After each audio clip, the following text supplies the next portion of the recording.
So, Yeah. Diane, you're also in the New York area and your stories take you in there as well. So, tell us more about that.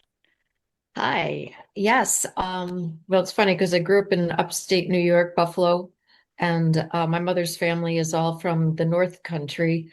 So, but the first person I actually did a story on lived in Bergen County, New Jersey. So I got to trace my New Jersey roots. And it's funny.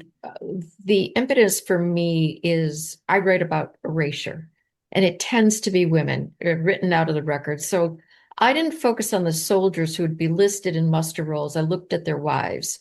The first one I wrote about was Jane Ryerson, my six grandmother who lived in what is now Bergen County. History recorded her as the wife of Diedrich Tice. In fact, this was in her father's will. He refers to his daughter as the wife of this other dude. But this woman maintained a farm, negotiated with Indians, answered the door while pregnant, small children, no doubt, playing near embers when troops from both sides came to the door demanding food. Turns out another great grandmother, ex great grandmother, is her sister Mary.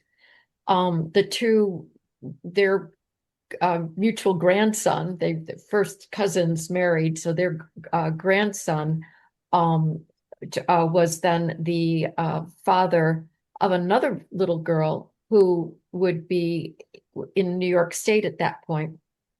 And she escaped in an Indian raid, in the raid of Royalton, Vermont. So now we've gone New Jersey, brought up to Vermont.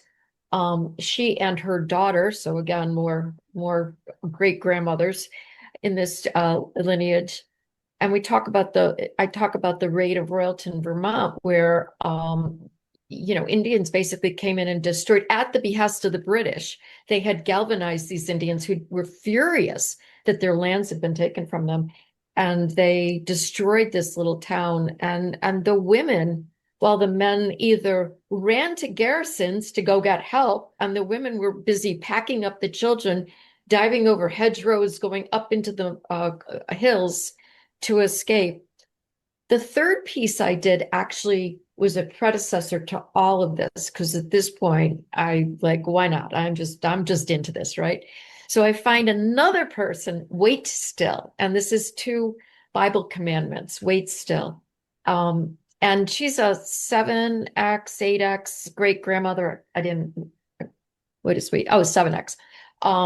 And what's interesting is she too was burned out. So while this is back in the 1600s, she too was burned out of her home and at 14 years of age. So 104 years later, two 14-year-old girls are running for survival. And as Barbara always says, a good indicator that they must have been important is by virtue of the fact that we are all here today. So I'm here to help make these people important. I don't want to know just about the monuments and the generals. I want to know about the people that, Yeah.